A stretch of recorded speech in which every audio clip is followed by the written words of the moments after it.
तो हेलो दोस्तों, अब हम आगे का टॉपिक देखते हैं मैट्रिक्स इनवर्स मेथड। आपको अभी तक मैंने दो चीज बताया, एक मैट्रिक्स मल्टीप्लिकेशन और एक क्रेमर जो कि डिटरमिनेंट के जरिए होता है। अब है मैट्रिक्स इनवर्स। हमें कोई भी लीनियर इक्वेशन दे देगा या हमें लैंग्वेज प्रॉब्लम दे देगा, हमें किससे सॉल्व करना है इसको, किसकी मदद से सॉल्व करना है इसे। हमेशा सॉल्व करने के लिए हमें जाना पड़ेगा मैट्रिक्स इनवर्स या क्रेमर। अगर वो लिख के देता है कि क्रेमर से अग्री तो आप उसे क्रेमर से ही सॉल्व करेंगे। अदरवाइज आपको कुछ नहीं देता है तो आप कुछ भी ले सकते हैं, इनवर्स भी और क्रेमर भी। क्रेमर ज्यादा इजी पड़ता है, उसमें गलती होने के चांस कम रहते हैं। इनवर्स मेथड के अंदर देखिए हम एक क्वेश्चन सॉल्व करते हैं। इनवर्स मेथड के अंदर आपको समझिए, मैं बताता हूँ पहले बेसिक क्या होता है। मान लीजिए कोई ए मैट्रिक्स है, उसके कोएफिशिएंट x है और आपको b दे रखा है। तो आपको पता है, आप पढ़ते आए हैं कि इसमें अगर हम कोई चीज, जैसे आपको 2x = 5 दे रखा है, x बराबर आप क्या लिखते हैं 5/2। अब आप इस 2 को ऊपर ले जाना चाहते हैं तो क्या करते हैं, आप ये करते हैं ना कि 2 की पावर -1.5 या मल्टीप्लाई ब्रैकेट में डाल देते हैं। इसी तरह से यहाँ पे ax = b बनता है और ये a नीचे डिवाइड हो जाएगा। अगली बार ये ऊपर जाएगा और ये मल्टीप्लाई हो जाएगा a इनवर्स .b। अब ये जो x होता है उसकी वैल्यू वही है जो हमने पहले पढ़ी थी, x y z की फॉर्मेट में हमें निकालना है अलग अलग x की क्या वैल्यू हो सकती है और y की क्या वैल्यू हो सकती है। तो देखिए ये हमें बेसिक कॉन्सेप्ट पता है, ये आप शुरू से पढ़ते हुए आए हैं तो आपको पता होगा, कुछ भी नहीं है इसमें। अब हम इस क्वेश्चन के इसके बेस पे हम क्वेश्चन करके देखते हैं जो कि एग्जाम में आता है डायरेक्टली ऐसे। तो ये भी नहीं पूछता कि भाई इनवर्स क्या है बताएं।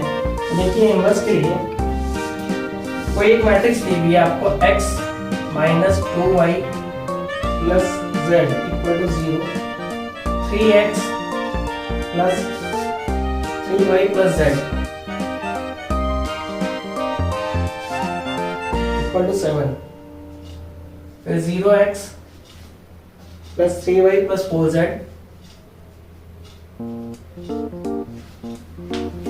= 9, 7। तो देखिए इस इक्वेशन को सॉल्व करना है इनवर्स मेथड से। और हमें क्या करना है, ध्यान रखना है, मैंने आपको डिटरमिनेंट में क्या बताया, sign plus minus plus minus plus minus plus minus plus, diagonal plus और बीच में काजू कतली घूम रही है आपकी जो कि माइनस माइनस होगी। हम इस क्वेश्चन को सॉल्व करने के लिए हम यहाँ सबसे पहले लिखते हैं सॉल्यूशन में एलिमिनेट x y z। कहने का मतलब हम इसे मैट्रिक्स फॉर्मेट में लाएं तो क्या होगा, x का कोएफिशिएंट क्या है बेटा, यहाँ पे 1, इसमें 3, इसमें 0, इसमें y का कोएफिशिएंट -2, 3 और 3, इसी तरह से यहाँ 1, 1 और 4। अब इसके यहाँ से क्या क्या हमने अलग करे थे, x, y और z। अगर आप इसे मल्टीप्लाई करेंगे तो वापस यही फॉर्मेट बन जाएगा। देखिए 1 × x x, -2 × y -2y plus z × 1, matrix multiplication याद रखिएगा, ये वही चीज है, एक रो और एक कॉलम मल्टीप्लाई करेंगे तो इक्वल टू इसके बराबर आता जाएगा। हमने कुछ नहीं करा है, केवल एलिमेंट के कोएफिशिएंट लिखे हैं यहाँ पर। इसको हम लिख सकते हैं ax b, यहाँ पे लिख दीजिए अज्यूम। अब आपको क्या करना है, x बराबर यहाँ पे लिखना है b/a और इसको आगे सॉल्व करके लिख सकते हैं हम a इनवर्स .b। इसका मतलब a इनवर्स है। अब a इनवर्स क्या होता है इसको आप समझिएगा जरा। इसका फॉर्मूला होता है adjoint of a upon determinant of a। Determinant आप पहले ही निकाल चुके, तो सबसे पहला काम हम डिटरमिनेंट निकालने का करते हैं, उसके बाद एडजॉइंट का काम करेंगे। तो डिटरमिनेंट निकालने के लिए मैंने आपको साइन बताया था, आपको वापस वही याद करवाना, प्लस माइनस प्लस, पहला साइन प्लस है, यहाँ पर क्या है 1। आपने इसको ढका और इसको ढका तो क्या बचा बेटा 3, 1 और 3, 4। अगली बार माइनस है, मगर यहाँ माइनस ऑलरेडी मैंने आपको बोला यहाँ पे अलर्ट रखना है, ये अलर्ट है, यहाँ पे आपको माइनस आते ही ब्रैकेट लगा देना है। इसके बाद आपको इसे ढकना है और इसे ढकना है, तो 3, 1, 0, 4। फिर आप आगे आए, यहाँ लगाएंगे +1। अब इसे और इसे ढक दीजिए तो क्या आएगा बेटा 3, 3, 0 और 3। कुछ भी नहीं है, बस अब आगे आपको कुछ नहीं करना है। यहाँ पे आइए 4, 3 = 12, क्रॉस मल्टीप्लाई। अरे अभी तो करा है अपन ने, क्या को टेंशन है ना पीछे वाले में। ये 12 - 0, ये 1, 9 - 0, 9 थोड़ा अच्छा लगेगा, 9, 24, 9, ये हो गया 18 और ये हो गया 24, ये कितना हो 42। तो देखिए ये आपका आया डिटरमिनेंट 40। अब बात आती है एडजॉइंट ए की। तो क्या होता है, मैंने कुछ टीचर्स को देखा है, वो बच्चों को बेवकूफ बनाते हैं और उसका पूरा टाइम निकाल देते हैं और फिर पेपर में से टाइम नहीं मिलता। वो क्या करते हैं, एक एक करके डिटरमिनेंट को निकालते हैं। एग्जाम में ऐसी गलती आप ना करें। आपको क्या करना है, यहाँ लगाना है टी ट्रांसपोज, मतलब रो को कॉलम और कॉलम को रो। पहला साइन आपको याद रखना है प्लस है, और 2/2 के खांचे काटना है, यानी डिटरमिनेंट फॉर्म।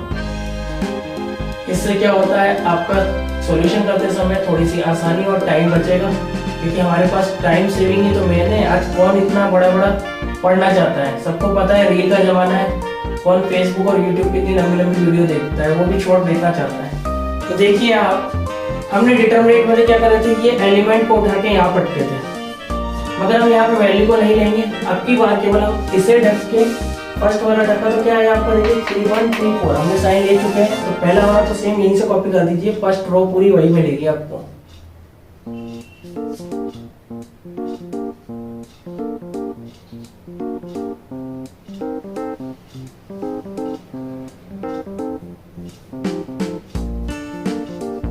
अब आइए सेकंड, इसको ढका हमने और इसको ढका, बचा क्या, -2 1 और 3 4।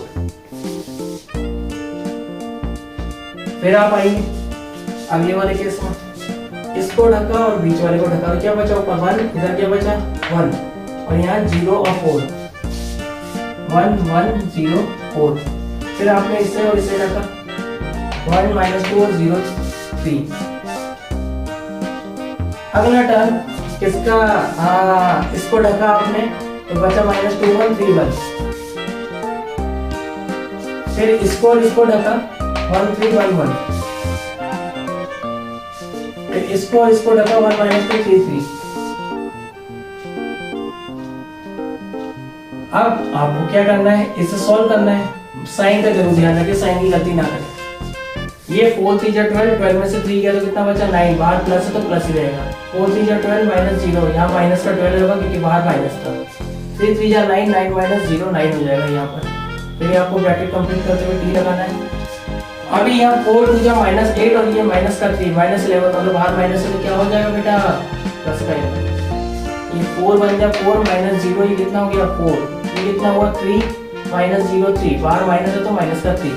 अब वापस आइए, -2 -3 माइनस का 5, 1 -3, बाहर माइनस है तो माइनस, 1 में से 3 गया तो -2, और -2 माइनस से मिलकर बन जाएगा +2। इसी तरह से इधर आइए आप, 3 1 जा 3 और माइनस माइनस +6 हो जाएगा, तो 6 और 3 9। क्लियर है यहाँ तक? ये मेरा एडजॉइंट है, मगर अभी ये पूरा कंप्लीट जब होगा जब हम इसको ट्रांसपोज करेंगे, मतलब कि इस कॉलम को पकड़िए और सीधा कर दीजिए। सो रहा था ये 9 11 5, इसको जगा दिया हमने। फिर ये देखिए -12 4 2 9 -3 और 9, कहने का मतलब इसको हमने ये ट्रांसपोज करा, इसको हमने ये ट्रांसपोज करा, इसको हमने ये ट्रांसपोज करा। हर कॉलम को रो में कन्वर्ट कर दीजिए। आगे की कहानी आगे देखते हैं। हमारे को क्या बोला था इसने, ए इनवर्स निकालना है पहले। तो ए इनवर्स का फॉर्मूला आपको पता है क्या है, एडजॉइंट एरिया अपॉन डिटरमिनेंट। तो इस फॉर्मेट को फॉलो अप करते हैं। 1 अपॉन डिटरमिनेंट ए की वैल्यू पहले 42। अगली बार एडजॉइंट ए की वैल्यू जो कि हमने यहाँ सॉल्व कर दिया है, यहाँ पे देखिए एडजॉइंट ऑफ ए 9 11 -5 -12 4 2 9 -3 9। ये आपने ए इनवर्स कर दिया, मगर आपको तो क्या निकालना है, x। अरे अभी कंप्लीट नहीं हुआ भाई, क्वेश्चन लेंथी है। x बराबर ए इनवर्स डॉट बी। तो ए इनवर्स के लिए आपने वैल्यू निकाल रखी है, कुछ नहीं करना है। 9 11 4 -3 -5 2 और 9, और आपका जो b का वैल्यू था वो ये रहा 077। इसको कॉपी कर लीजिए यहाँ पर। मल्टीप्लाई आपको आता ही है, इसमें कोई है ही नहीं कि आपको आता ही नहीं, दोनों की बात सोचने की हो। 9 को 0 से करिए, क्या होगा, पहले तो आपको मल्टीप्लाई का रूट पता है 3 × 3, और ये कितना 3 × 1, तो इसका और इसका बराबर है। ये कितने का बनना चाहिए, 3 × 1 का। कितने का, 3 2 और 1 कॉलम, तो 9 × 0 प्लस 11 × 7 -5 × 7, फिर वापस -12 × 0 4 × 7, फिर 2 × 7, फिर 9 × 0 तो इन 7 इंटू 3 माइनस 21 और 9 7 जा 63। चलिए 1/42 इसे सॉल्व करेंगे तो कितना आएगा बेटा 42। इसको सॉल्व करेंगे तो ये भी 42, इसको सॉल्व करेंगे तो ये भी 42। एक जैसा आ सकता है, घबराए नहीं आप। अब ये 42 इसके नीचे भी डिवाइड होगा, इसके नीचे भी डिवाइड होगा और इसके नीचे भी डिवाइड होगा, तो 42 अपॉन इसी तरह से इसको भी लिखना है तो 42 अपॉन कट पीट के आपके तीनों वैल्यू कितनी आई। ये किसको रिप्रेजेंट करता है, x को, ये किसको, ये y को और ये z को। देखिए कितना सीधा सा काम था इनवर्स को समझने के लिए। लगी कुछ मेहनत नहीं ना? तो इस तरह के बेस पे क्वेश्चन आपको और सॉल्व करने हैं। इसमें जो आपको क्वेश्चंस कमेंट में आपको और चाहिए तो क्वेश्चंस आप मुझे बता सकते हैं, मैं क्वेश्चंस की फोटो आपको भेज सकता हूँ, शेयर कर सकता हूँ आपके साथ। नेक्स्ट टॉपिक, अब हम लास्ट इसका टॉपिक लेते हैं इनपुट आउटपुट मैट्रिक्स, जो कि नेक्स्ट सेशन में मैं आपको समझाऊंगा। इसके बारे में आपको समझाऊंगा डिटेल में कि इनपुट आउटपुट क्या काम करता है, किस तरह से करता है और कैसे करता है। अभी तक के लिए इतना सही है।